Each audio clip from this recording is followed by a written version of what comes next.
자, 오늘 우리에게 주시는 하나님의 말씀은 신약성경입니다. 요한복음 14장 15절로 21절 그리고 26절로 27절 이렇게 읽겠습니다. 오늘은 좀 끊어 읽겠습니다. 요한복음 14장 15절로 21절 26절 27절입니다. 자, 제가 한 절 여러분 한 절 함께 마음을 앞에 교독하겠습니다. 너희가 나를 사랑하면 나의 계명을 지키리라.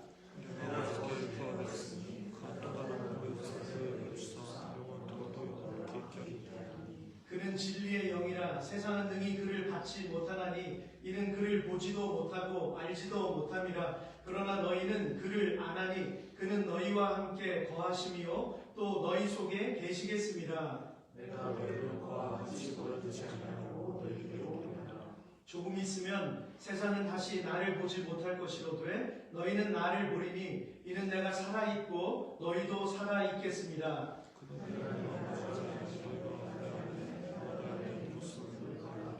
나의 계명을 지키는 자라야 나를 사랑하는 자니 나를 사랑하는 자는 내 아버지께 사랑을 받을 것이요 나도 그를 사랑하여 그에게 나를 나타내리라.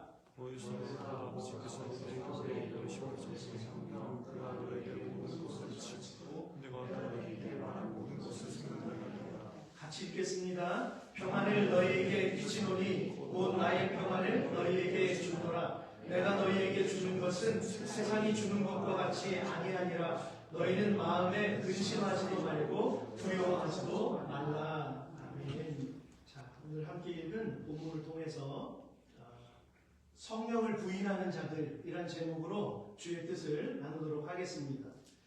대부분 자녀들은 부모가 가진 사랑의 마음을 온전히 이해하지 못하고 살아갈 때가 많습니다. 부모가 자녀를 바라보는 마음을 꽃으로 비유한다면 마치 해바라기와 같다고 할까요? 그죠? 해바라기는 한쪽만 계속 바라보잖아요. 부모의 사랑이 그런 것 같습니다. 그래서 세상에도 내리사랑이라는 표현을 사용하곤 하죠. 물론 이기적인 사랑을 제외할 때 말입니다. 그래서 오랜 시간이 지나고 나서야 그 사랑을 깨닫거나 아니면 그 반대로 영영 깨닫지 못한 채 이별하기도 합니다.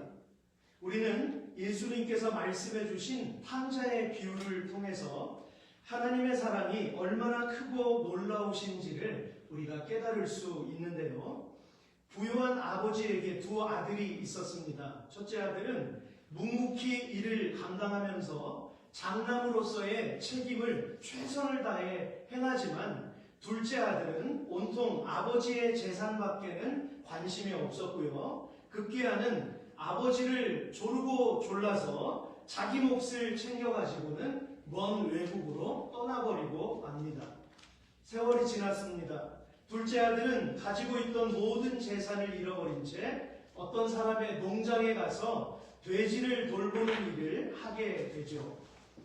얼마나 먹을 것이 없었으면 돼지가 먹는 쥐엄 열매를 먹는 처지가 되었는데요. 쥐엄 열매는 마치 콩의 종류와 같은 그런 것입니다. 길쭉해가지고 사람은 먹지 못해요. 빼짝 말라있는 그런 그런 식물과에 속합니다.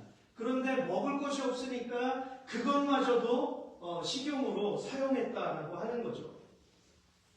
도저히 참을 수가 없어서 비참한 마음은 이루 말할 수 없었지만 아버지의 품에 살았던 때가 그래도 먹을 것이 풍족했던 그때가 너무 그리웠습니다. 그래서 결심을 하고 누가복음 15장 18절과 19절에서 이렇게 마음을 품게 되죠. 그렇다. 아버지에게 가서 이렇게 말씀드려야지. 아버지, 제가 하늘과 아버지께 죄를 지어 이젠 아버지의 아들이라고 할 자격도 없습니다. 다만 저를 일꾼의 하나로 써주십시오. 겸손해졌어요. 그죠? 한번 밖에 나가서 굴러봐야 자기가 얼마나 잘못됐는지를 깨닫게 되는 것 같아요. 우리 인생의 굴곡이 그렇습니다. 수고하고 무거운 짐이 마냥 우리에게 나쁜 것만은 아니에요. 하나님께서 때때마다 철에 맞춰서 우리에게 그러한 타이밍을 주시는 것 같아요. 그래서 그것을 한번 이기고 나면 더 능력을 얻고 하나님의 지혜를 얻는 그러한 모습들을 우리가 경험하게 되는 것이죠. 그렇다면 함께 있던 아들, 이 큰아들은 아버지의 마음을 온전히 이해하고 있었을까요? 아니죠. 늘 아버지와 같이 살면서도 아버지의 마음을 이해하지 못했습니다. 그 책임감만 가지고 살았을 뿐이지 때로는 억지로, 때로는 마지못해서 그렇게 행할 때가 많았다라고 하는 사실이에요. 결과적으로 그걸 우리에게 보여주지 않습니까? 아버지의 큰 사랑 안에서 살아왔다는 것을 깨닫지 못한 채 어느 날 홈레스가 되어서 돌아온 동생을 위해 잔치를 베풀어 주시는 그 아버지의 모습이 그저 서운하기만 합니다. 그러니까 결과적으로 이 두 아들 다 아버지의 마음을 이해하지 못했던 거예요. 아버지가 얼마나 사랑했는지 안에 있는 사람이나 바깥에 있는 사람이나 똑같다는 거죠.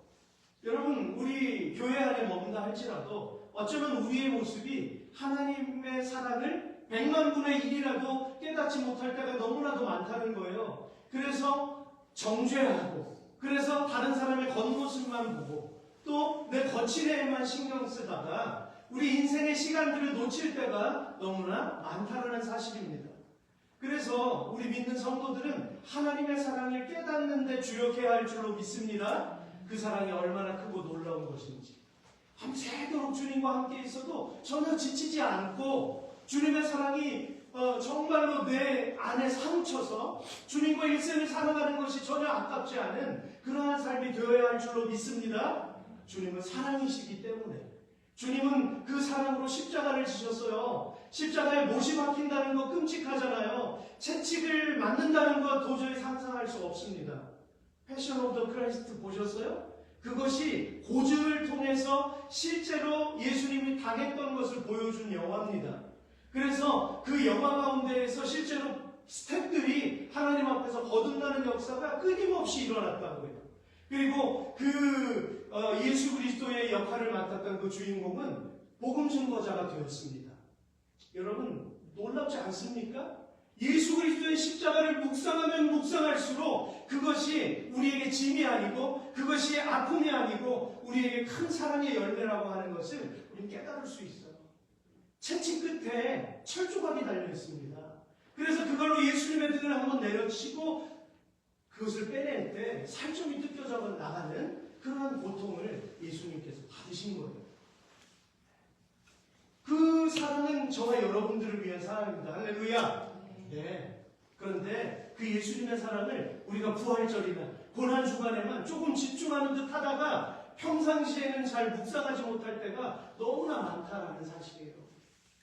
그래서 우리는 매일매일 주님 앞에 독대하고 홀로 주님 앞에 예배하는 예배자가 되어야 할 줄로 믿습니다. 주님 앞에 무릎으로 때로는 불편하면 앉아서 두 손을 들고 하나님을 찬양하고 하나님의 얼굴을 구하는 그러한 저와 여러분들 될 수 있기를 주의 이름으로 축복합니다.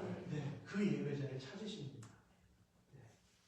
누구나 다 갖춰진 예배의 자리에는 다 참석할 수 있어요. 근데 하나님께서 정말 원하시는 예배는 평상시 나를 내가 얼마나 사랑하느냐, 나를 내가 얼마나 찾느냐라고 하는 것을 우리 하나님은 기다리신다는 거죠.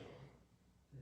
혹시 사진이 지나갔는지는 모르겠는데 그 잃어버린 어린 양을 찾아서 달려가는 목자가 바로 예수 그리스도예요. 할렐루야. 네. 100마리 중에 한 마리쯤 잊어버리면 어때요? 나머지 99마리 있는데 우리 생각은 그렇다고 하지만 하나님은 그렇지 않습니다. 그 한 영혼을 위해 고난을 감수하시면서까지 찾으시는 그 사랑이시라 하는 거죠. 여러분, 이 비유를 말씀해 주시는 뜻은 예수님의 그 잃어버린 한 영혼이 하나님께 돌아왔을 때의 기쁨이 얼마나 큰 것인지를 말씀해 주신 거예요. 이 탕자의 비유는. 네. 여러분, 그 아버지가 그 아들이, 둘째 아들이 멀리서 오는 걸 어떻게 알아요? 여기는 그 정황을 얘기하지 않아요. 그러면 우리가 추론해 볼 수 있잖아요. 아버지는 매일 기다린 거예요. 매일. 그 문 앞에 나가서 아들이 오기만을 매일 기다린 거예요. 아버지는 어쩌면 아들이 실패할 것도 알고 있었어요. 왜냐하면 세상에 대해서 전혀 알지 못한 막내였으니까 그걸 알고 기다리신 거죠, 하나님. 반면에 우리가 이 두 아들의 모습을 보며 깨닫게 되는 것은 자녀를 향한 아버지의 마음을, 그리고 세상을 이처럼 사랑하신 하나님의 사랑을 제대로 깨닫는 사람이 없다는 사실이에요. 평생 그래서 하나님을 바라야 하는 거죠. 그렇습니다. 스스로는 깨달을 수 없는 존재가 바로 죄악으로 인한 타락한 인간의 본성인 것입니다. 최근에 유명 연예인인 박진영 씨라고 여러분 아시죠? 네, 기획사 대표이기도 한데 또 무슨 문체부 장관까지 됐어요. 근데 이 분이 삼위일체론을 부인하는 세미나 영상을 올려서 기독교계에 큰 파장을 지금 일으키고 있습니다. 이전부터 그가 하는 행동이 위태롭기는 했는데요. 드디어 터진 거예요. 터질 게 터진 겁니다. 어느 날 혼자서 성경을 읽다가 큰 깨달음을 얻었다면서 사람들을 모아서 가르치기 시작하더니 급기야는 본인이 성경 세미나를 열어서 강의를 하다가 교회를 세웁니다. 신학적으로 검증이 안 되는 거예요. 여러분, 저희 같은 사람도 신학을 해서 학부를 4년을 하고 대학원 과정 3년을 하고 또 모자라면 그 외의 공부를 더 계속해서 평생토록 하는 게 목회의 길입니다. 누군가를 가르치는 게 정말 어려운 일이죠. 나도 나를 변화시키지 못하는데 내가 다른 사람을 어떻게 가르쳐요? 그죠? 그러니까 끊임없는 연단과 고난을 받아야 근근히 그 길을 연명하면서 갈 수 있는 게 종의 길이라고 하는 사실이죠. 그런데 너무나 편하게 누군가를 가르치려고 하는 이 모습 속에서 그가 왜곡된 그러한 사상을 스스로가 만들어 나아갑니다. 그는 예수님을 하나님으로 바라보지 않아요. 하나님을 바라보지 않고 예수님은 이 땅에 태어나실 때가 시작이었으며, 우리 요한복음의 발견 계속 공부할 때 태초에 하나님이 계셨던, 우리가 우리의 형상대로 사람을 만들자, 복수 단어를 썼잖아요. 우리가, 성부, 성자, 성령 하나님이 세상을 창조하신 거예요. 그런데 이 사람은 예수님이 이 땅에 마국간에 태어나는 게 시작이었다는 거예요. 한쪽 면만을 보고 그가 이렇게 쉽게 결론을 내린 것이죠. 그리고 그 전에는 씨앗이나 후손의 개념처럼 하나님 속에 계셨다라는 주장입니다. 즉 거룩한 아들로서의 영원한 하나님의 인격을 부인하고 예수님에게는 이 땅에 오실 때부터가 시작이었다는 것이죠.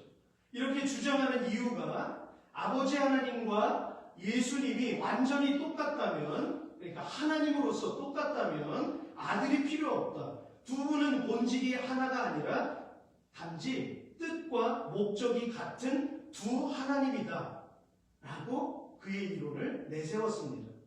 더군다나 성령은 인격, 즉 혼이 없으며 하나님의 영이 없다는 거예요. 성령은 영이 없으며 단지 아버지 하나님의 일부이자 아버지 하나님에게서 나오는 strength, 기운이라고 결론을 지었습니다. 세 분이 한 분이라는 것은 성경에 없으며 그 의미는 뜻과 계획과 목적이 하나라는 뜻이다 라는 주장입니다. 얼마나 담당해요. 저는 겁나서 저희 쉽게 세미나 못할 텐데 막 세미나를 스스로가 저렇게 막 하는 것을 보면서 이것은 영적인 일이라는 것을 우리가 알 수 있어요. 이 영적인 혼란함이 있다라고 하는 거죠. 여러분, 신앙적 교만이 커져버리면 문제가 생기는데요. 심지어는 신학교 교수나 목회자들 사이에서도 자신의 생각과 학문에 너무 빠져버리면 나르시시즘에 사로잡히게 됩니다. 그래서 자기 생각을 주장하는 사람들이 얼마나 많은지 몰라요. 그렇기 때문에 그러한 사람들이 서 있는 곳에서 가르침을 받고 따라가는 무리들이 많이 생겨나면서 교회가 분열이 되고 갈라지는 거예요. 그런 현상들이 오늘날 얼마나 많이 일어나는지 모릅니다. 그래서 이 시대는 하나님의 영으로 분별을 해야 되는 그러한 상황 가운데 우리가 봉착했다라고 하는 것이죠. 그러나 넓게는 하나님의 역사입니다. 아멘. 역사의 주관자는 하나님이십니다. 그 역사의 주인이 하나님이시기 때문에 하나님께서 적절하게 우리에게 시험도 도전도 우리에게 어려움도 허락하시는 거예요. 단지 사단은 그 역사 가운데서 도구로 사용될 뿐입니다. 그러나 이것을 알지 못하는 사람들은 자기가 그냥 막연히 옳은 길로 가는 줄로 착각을 할 때가 있다라고 하는 것이죠. 그래서 저와 여러분도 날마다 확인해야 하는 거예요. 말씀을 매일매일 묵상해야 하는 이유도 성령께서 내게 깨닫게 해주시는 그 뜻을 위해서 우리가 말씀 묵상하는 거고요. 큰 프레임 가운데 그것을 가지고 우리가 말씀을 보아야 합니다. 그래서 그 기준은 우리가 목회자를 통해서 또 같이 공동체 안에서 이것을 서로 검증하면서 나아갈 때 교회가 건강해지는 거예요. 독불장군처럼 내가 이런 은혜를 받았으니까, 내가 이런 환상을 보았으니까, 내가 이런 능력을 경험했으니까, 내가 기도해서 이런 열매가 맺혀졌어. 그것만을 주장하고 혼자서 갈 수 있는 문제가 아니라는 거죠. 늘 공동체가 그래서 필요한 거예요. 주일에 함께 드리는 예배 공동체가 필요한 이유가 그거예요.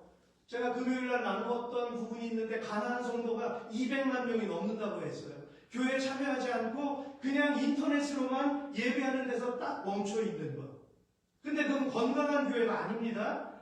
교회는 교회의 4가지 요소가 있잖아요. 무엇이 있을까요? 첫 번째, 말씀, 기도.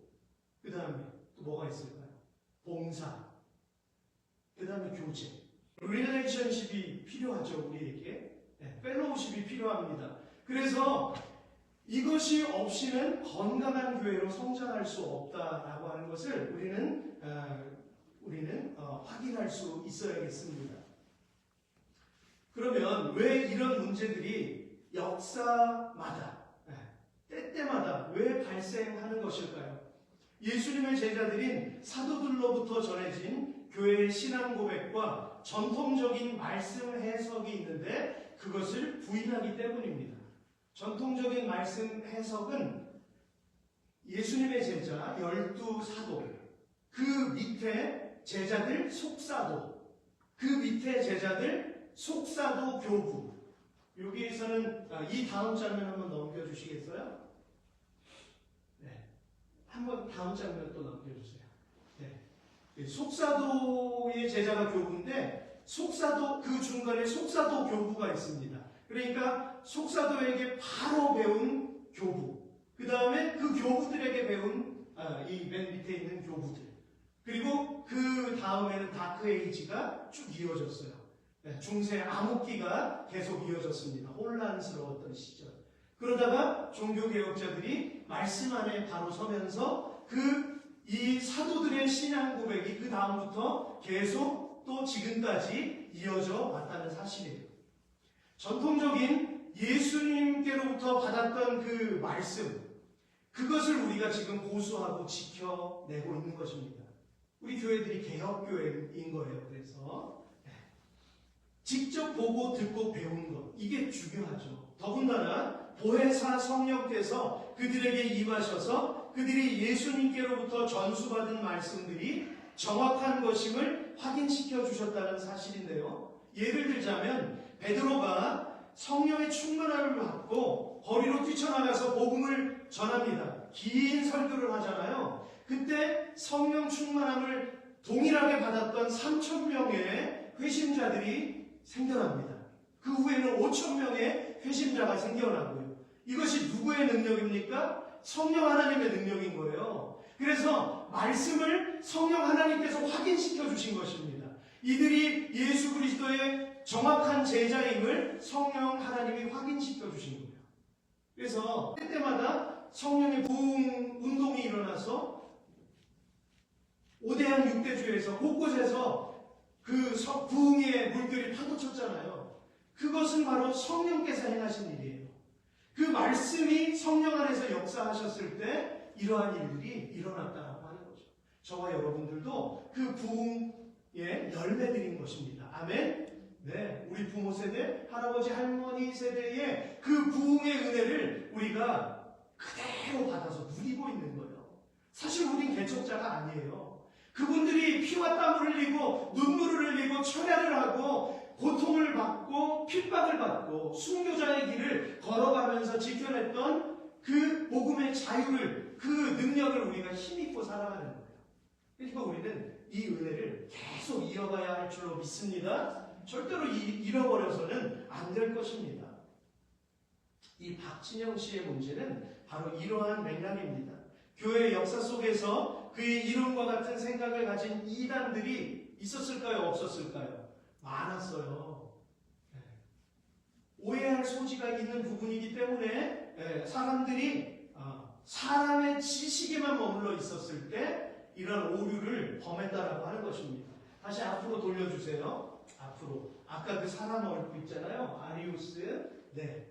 이 아리우스가 AD 4세기에 존재했던 인물인데요. 이 사람이 하나님의 영원하심을 강조하다가 성자 예수님을 하나님께서 만드신 최고의 피조물로 격화시켰습니다. 이 사람도 혼자 성경 읽다가 이렇게 된 거예요, 지금. 그래서 그의 주장이 박진영 씨의 주장과 놀랍도록 일치하고요. 아리우스는 로고스인 예수님이 존재하지 않았던 때가 있었다라고 이야기합니다. 그리고 아버지 하나님은 영원하지만 아들은 그 영원 속에서 태어난 존재다. 피조물이 돼 우리 인간보다는 더 높은 피조물. 하나님보다는 열등하고 인간보다는 높은 피조물. 신과 흡사한 예수 그리스도. 이렇게 그가 이야기했다라고 하는 거죠. 성령은 독립된 하나님의 인격이라기보다는 그에게서 나오는 능력이나 영향력이다라고 이야기했습니다. 한 하나님 안에서 존재하는 새 위격. 제가 지난번에도 말씀드렸잖아요. 트리니티가 삼위라는 상징성이 있잖아요. 자리 위자. 한문으로는 자리 위자를 씁니다. 그래서 포지션이에요. 하나님, 성자 예수님, 성령 하나님. 각각의 하나님의 포지션이 있다라고 하는 겁니다. 그래서 성경에서는 한 분이면서 셋, 셋이면서 한 분. 본질에 있어서는 하나이다라고 하는 거예요. 하나님으로서의 인격, 하나님의 그 본성이 하나이다라고 하는 겁니다. 할렐루야. 그 하나님을 우리가 믿는 거예요. 이 다음에 우리가 천국에 올라갔을 때 그것을 확실하게 우리는 깨닫게 됩니다. 할렐루야. 네. 그래서 하나면서 셋, 셋이면서 하나. 이것을 세상의 이론으로는 이해할 수가 없다라고 하는 거죠. 그러나 저와 여러분은 믿음의 눈을 들어서 믿음으로 확신하는 것입니다. 아멘이시죠? 그렇기 때문에 우리가 예수 그리스도를 쫓아 살아가는 것이죠. 그래서 이러한 사람들은 성경 읽기의 오류의 표본이라고 할 수 있습니다. 그러므로 우리가 사도들의 전통을 따라서 가르침을 받는 것은 중요합니다. 12사도들은 예수님께 가르침을 받았고 그것이 진리임을 성령의 능력을 통해 확인시켜 주셨습니다. 그리고 사도들의 그 배운 복음의 말씀을 계속 계승해 나아갔습니다. 이러한 성경의 가르침이 오늘날까지 이어졌고요. 그것이 진리임을 증거할 때에는 언제나 성령 하나님의 역사가 일어났습니다. 간절히 소망합니다. 우리 꿈꾸는 교회가 성령 하나님을 인정하고 그분의 능력을 구하며 우리가 기도하며 나아갈 때에 주님께서 거듭나게 하시는 역사가 계속해서 일어나게 하실 줄로 믿습니다. 네, 오직 하나님의 뜻을 구하는 자들만이 성령을 경험할 수 있어요. 그래서 그 하나님의 세미한 음성을 엘리야가 얼마나 지쳤어요. 그래가지고 하나님, 저는 그 바알 숭배자들과 싸워서 이겼습니다. 하늘에서 불이 떨어지는 것도 경험했고요. 그런데 그 고작 이세벨이라고 하는 그 연약한 여자 때문에 그가 도망하잖아요. 네? 그러니까 이 상반된 모습을 보잖아요. 능력의 그 엘리야를 보다가 이제는 초라한 엘리야의 모습까지 우리가 바라보게 되는 것입니다. 이 차이가 뭘까요? 성령 하나님의 능력을 힘입는 것이 너무나 중요하다는 것이죠. 자기 생각, 자기 우울감. 여러분 생각에 깊이 빠지지 마십시오. 생각에 깊이 빠지면 그 생각 속에 마귀가 틈을 탑니다. 그래서 내 생각이 막 나를 흔들어 놓잖아요. 그럼 정신을 차려야 돼요. 그리고 성령 하나님 저를 붙들어 주세요.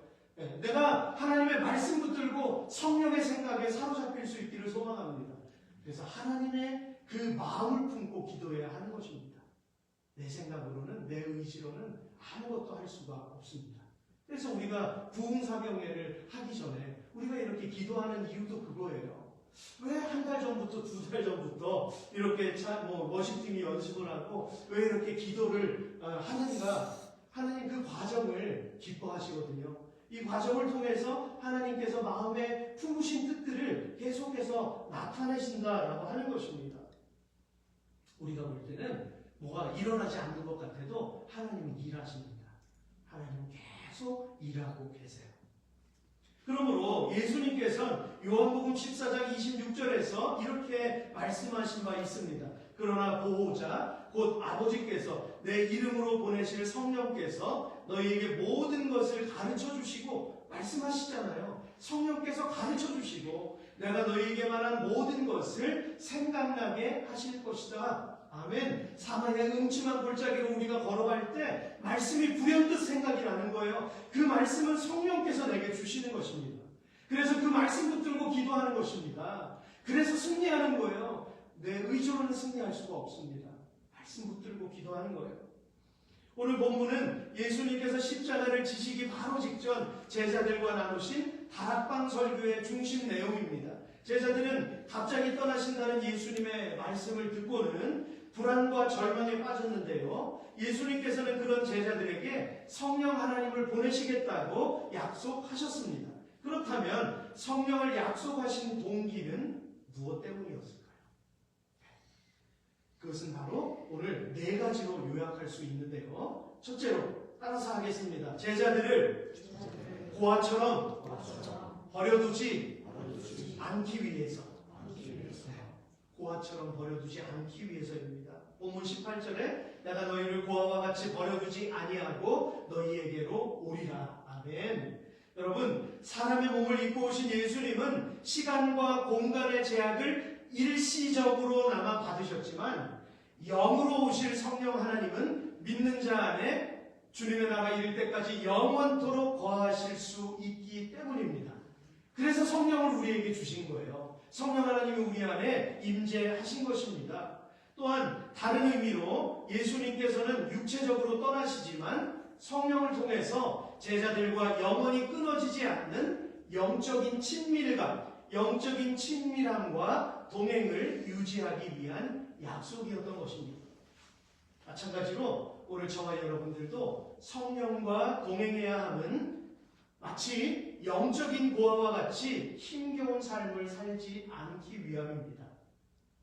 제가 그 군대에 입소를 했을 때, 훈련소에 입소했을 때 6주 동안 훈련을 받았습니다. 저 철원에서 받았는데 제가 처음엔 아무것도 몰랐어요. 요즘엔 인터넷이 있으니까 군대 들어가기 전에 해야 될 일 딱 치면은 다 나오잖아요, 리스트가. 근데 그때는 그게 없었어요. 그러니까 그냥 머리만 깎으면 되는 줄 알았어요. 그래서 머리를 빡빡 깎고 그 전날 깎고 통순 바이블 성경, 주석 성경 되게 두꺼워요. 옛날에 이만한 건데 그거를 배낭에다 넣고 그 다음에 그 성경 암송 카드 있잖아요. 60개짜리 요만한 것도 품에다 딱 넣고 그리고 훈련소에 입소를 한 겁니다. 자랑스럽게. 어떻게 됐을까요? 소지품 다 꺼내. 그랬을 때 다 꺼내는데 성경책과 암송 카드가 딱 있는 거예요. 빨간 조교가 딱 보고 있다가 기가 차가지고 너 지금 뭐 어디 온 거야? 그러더니 다 뺏어놨습니다. 다 뺏어놨어요. 그 암송 카드는 안 뺏겼어요. 이상하게 그때 참 암송 카드는 안 뺏겼어요. 그래서 훈련할 때마다 1시간 50분 훈련하고 10분 쉬는데 10분 동안 이제 식후초 이런 담배를 막 핍니다. 훈련병들이. 그러면 저는 포켓 딱 꺼내가지고 여호와는 나의 목자시네. 네, 어떻게 보입니까 여러분? 고지식하게 보입니까? 지금 막 계속 많이 웃으시는데 어떻게 보이세요? 여러분, 사람들이 볼 땐 좀 고지식하고 좀 제 공관 아니야? 뭐 이렇게 볼 수도 있어요. 근데 하나님이 보실 때는 기뻐하신다는 사실이에요. 할렐루야. 그 중심을 아시기 때문에 자대 배치 받았어요? 근데 또 TO가 군종병이 없대요, 거기. 근데 제가 군종병이 덜컥 돼버렸어요. 이등병이 군종병 되니까 누구한테 갈굼을 당할까요? 죄송합니다. 세상적인 용어를 써서. 누구한테 갈굼을 당할까요? 부대에 있는 고참들한테 갈굼을 당하는 거예요. 이등병이 빠져가지고 자대 배치 받으면서부터 폈네? 군생활 폈다? 또 끝나고 나와. 그래가지고 때때마다 불려나갔습니다. 제 동기들이 저 때문에 얼차리를 얼마나 많이 받았는지 몰라요. 그래가지고 그 동기들 교회 올 때마다 제가 초코파이 2-3개씩 더 막 주고 그들에게 이렇게 고맙다고 이렇게 얘기했던 적이 있었어요. 어떨 때는 맞기도 했어요. 고참들에게 둘러싸여가지고 한 대씩 막 퍽퍽 때리고 그래가지고 예수 믿는다는 것 때문에 그냥 달래기 말씀드리는 게 아니라 예수 믿는다는 것 때문에 그런 일들 처음으로 사회 속에서 이렇게 경험했던 적이 있습니다. 제가 왜 이 말씀을 드리냐면 혼자잖아요. 아무도 나를 도와주는 사람이 없어요. 내가 가보지 않은 길을 나 혼자 걸어가는 거예요. 얼마나 막막하고 두렵겠습니까? 그런데 하나님께서 함께 하시니까 그 과정들을 이길 수 있었다라는 거예요. 여러분, 성령 하나님과 동행하는 것은 우리에게 평안함을 주시는 줄로 믿습니다. 그 누구도 두렵지 않게 만드시는 분이 보혜사 성령 하나님이신 거예요. 그러니까 사람을 두려워하지 마십시오. 여러분들이 만약에 직장에서 생활하실 때 오너가 혹은 내 위에 상사가 내게 좀 부담이 된다 할지라도 여러분들이 기도하시면서 그를 향해 나아갈 때에 하나님께서 그 길들을 붙잡아 주실 줄로 믿습니다. 하나님께서 사람의 마음을 움직이세요. 그래서 기도하는 거죠. 두 번째로 또 다른 보혜사가 필요했기 때문입니다. 본문 16절에 내가 아버지께 구하겠으니 그가 또 다른 보혜사를 너희에게 주사 영원토록 너희와 함께 있게 하리니. 우리가 성령을 이야기할 때 보혜사라는 표현을 자주 사용하는데요. 파라클레이토스, 헬라어로 파라클레이토스인데 곁에서 돕기 위해 부름받은 자, 대언자, 위로자, 변호사라는 의미가 들어있습니다. 그래서 로마서 8장에서 탄식한다고 말씀하시잖아요. 우리를 위해서. 탄식하시는 게 뭡니까? 우리를 대신해서 아파하시는 거예요. 그래서 내가 죄 중에 빠져 있을 때에도 성령 하나님은 나를 위해서 탄식하시며 기도하신다는 말씀입니다. 나를 위해서 품으신다는 말씀이에요. 그렇기 때문에 보혜사가 우리에게 중요한 것이죠. 그러면 첫 번째 보혜사는 누구일까요? 오늘 본문에서 분명히 말씀하시잖아요. 내가 또 다른 보혜사를 이렇게 표현하셨어요. 그러니까 첫 번째 보혜사는 예수 그리스도이십니다. 할렐루야. 예수님이 첫 번째 보혜사. 두 번째 보혜사는 성령 하나님.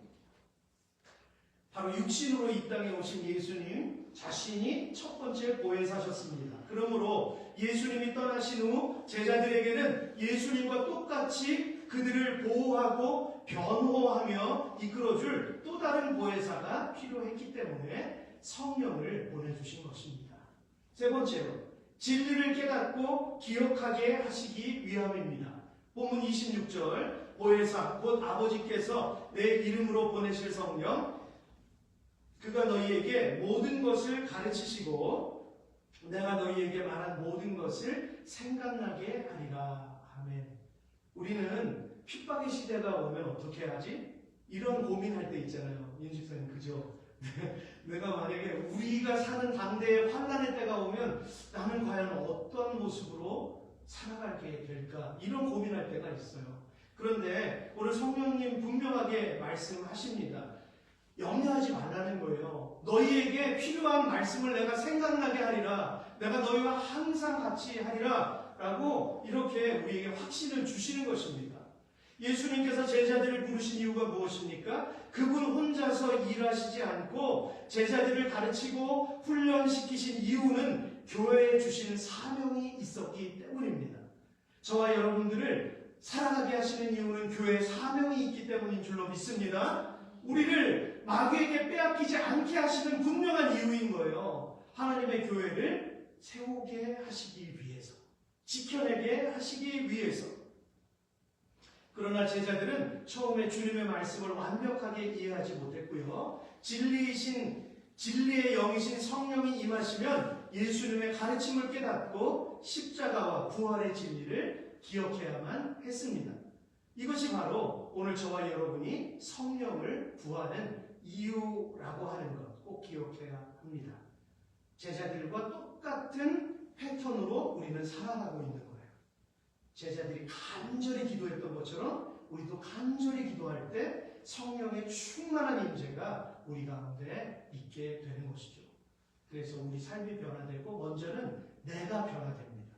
예수 믿은 다음에 계속해서 성장하면서 내가 변화되는 걸 느껴요. 주님을 제대로 만나면. 그러므로 그렇게 주께 영광 돌리는 것입니다. 네 번째로 세상이 줄 수 없는 평안함을 주시기 위함입니다. 평안을 너희에게 끼치노니 곧 나의 평안을 너희에게 주노라. 내가 너희에게 주는 것은 세상이 주는 것과 같지 아니하리라. 너희는 마음에 근심하지도 말고 두려워하지도 말라. 아멘. 다시 주님이 오시기까지 세상은 영적인 어두움 속에 분명히 놓여 있기 때문에 앞으로 찾아올 핍박과 환난 속에서도 제자들이 두려움을 이겨낼 수 있는 힘이 필요했는데요. 그 힘은 오직 성령 하나님 외에는 주실 수 없는 평안이었기 때문입니다. 성령이 주시는 평안과 물질로 인한 안전함은 다른 것입니다. 환경과 상관이 없어요. 그래서 날마다 입에 감사를 달고 살 수 있고요. 날마다 주께 영광을 올릴 수 있는 것입니다. 우리에게 성령 하나님이 필요한 이유, 이것을 날마다 구하시기를 주의 이름으로 축복합니다. 말씀을 마무리하겠습니다. 최근 들어 교회를 둘러싸고 나타나는 그 성령에 관한 두 가지 현상은요. 그 한 가지가 성령 하나님을 부인하는 일입니다. 많은 이단들이 성령 하나님을 부인하고 있습니다. 부인해 왔습니다. 그러나 주님의 교회는 성령을 하나님으로 믿습니다. 왜냐하면 성경 이곳저곳에서 잘 읽고 찾아보면요, 그 세 분 하나님이 함께 하셨다는 것을 우리에게 증거하고 있어요. 그리고 또 한 가지는요, 그분의 능력을 구하지 않는 것입니다. 첫 번째는 인정할 수 있어요. 그러나 성령 하나님의 능력을 구하지 않는 사람들이 너무 많아요. 여러분들도 이해하시죠? 교회가 성령 하나님을 구하지 않는 모습들도 있습니다. 나는 구원 받았기 때문에 기도할 필요 없어. 이런 사람들도 많이 늘어나고 있어요. 여러분, 성령 하나님을 부인하는 것은 삼위의 하나님 중 한 분으로 여기지 않는다는 사실이고요. 그러면 어떤 일이 벌어집니까? 능력은 그분에게서 나오는데 그렇다면 굳이 기도하지 않아도 되는 일이 생겨나고요. 그죠? 성령이 하나님이 아니면 굳이 기도하지 않아도 돼요. 그러니까 교회의 기도는 어떻게 됩니까? 형식이 됩니다.